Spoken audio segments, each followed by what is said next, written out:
अस्सलामुअलैकुम वरहमतुल्लाहि वबरकातुहू। उम्मीद करता हूँ आप सब खैरियत से होंगे। सबसे पहले अपने तमाम दोस्तों और अजीज तलबा का तमाम नए आने वाले मेंबर्स का अपने चैनल पे वेलकम करता हूँ और खुसूसन उन तमाम दोस्तों और अजीज तलबा का दिल से शुक्रिया अदा करता हूँ जो मेरे साथ ताउन कर रहे हैं, जिन्होंने मेरे चैनल को सब्सक्राइब किया। आज एक बार फिर आपकी खिदमत में हाजिर हुआ हूँ प्रीवियस टॉपिक के साथ। लास्ट वीडियो में हमने नंबर 1 क्लास 9th मैथमेटिक्स की एक्सरसाइज 1.1 के दो सवाल किए थे, क्वेश्चन नंबर 1 और क्वेश्चन नंबर 2। आज हम उसी एक्सरसाइज का क्वेश्चन नंबर 3 करेंगे जो कि as a long question important है, तो लिहाजा इस वीडियो को एंड तक लाजमी देखिएगा।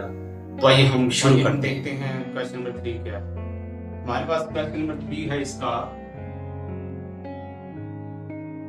Find the values of A B C and D.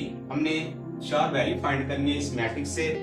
ऐसी वैल्यू फाइंड करेंगे जो इसको सेटिस्फाइड भी करे। सेटिस्फाइड का मतलब है कि अगर इधर 0 है तो यहाँ पे भी 0 बनना चाहिए, -9 है तो -9 बनना चाहिए।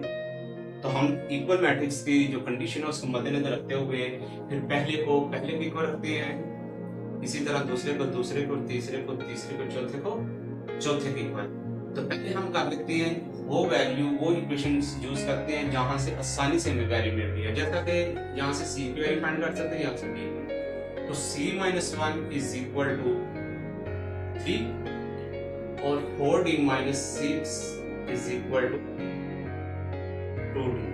जी यहाँ से c की वैल्यू क्या आ गई? 1 हो गया, प्लस हो गया, c की वैल्यू हमारे पास क्या आ गई? 4। इसी तरह हम यहाँ से d की वैल्यू फाइंड करें, 2d इधर आके -2d हो जाएगा, 6 उधर जाके प्लस तो आ जाएगा, यहाँ पे आ जाएगा 2d = 6 और d = 6/2। तो d का आंसर क्या आएगा? d। अब हम बाकी दो वैल्यू फाइंड कर लेंगे ऊपर वाले दो इक्वेशन यूज करके।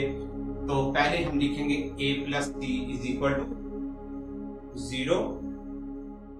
तो यहाँ पे ये c की वैल्यू पुट करें, पुट c = 4। तो a + 4 = 0, a = -4। ये हमारे पास a की वैल्यू आ गई। सिमिलरली हम लिखेंगे सेकंड को सेकंड के इक्वल, a + 2b =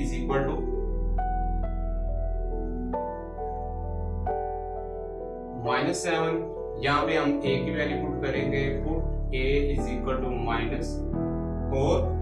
यहाँ पे पुट करेंगे -4 + 2b = -7। -4 उधर जाकर प्लस हो जाएगा, तो 2b = -3। तो b = -3/2, इसको आप 1 - 1.5 लिख सकते हैं। तो ये आपके पास आ गई है वैल्यू। चारों वैल्यू आपके पास पूरी हो गई है। इनके b भी आपके पास आ गई है -3/2।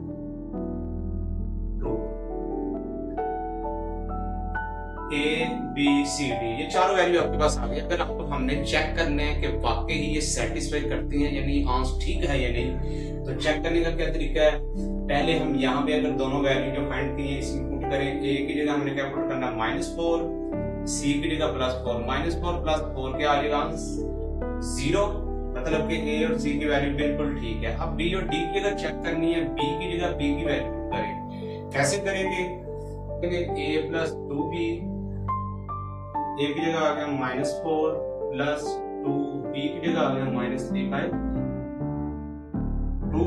ये 2 से कैंसिल, तो -4 -3 आंसर क्या आ गया? -7, जो कि ये इसी के ही इक्वल है। अगर आप d की चेक करनी है, d की जगह यहाँ पे हम रखेंगे 3, 4 3 12, 12 - 6 6। तो यहाँ पे d की जगह 3 रखेंगे, 2 3 6। तो इस तरह ये सारी वैल्यू सेटिस्फाइड कर रही हैं, लिहाजा ये आपका सॉल्यूशन बिल्कुल करेक्ट है। करता हूँ आपका ये सवाल क्लियर हो गया होगा। तो इंशाल्लाह हम नेक्स्ट वीडियो में बात करेंगे टाइप्स ऑफ मैट्रिक्स से रिलेटेड, कितनी टाइप्स है और कौन कौन सी हैं। तब तक के लिए अपना ख्याल रखिएगा। अल्लाह हाफिज।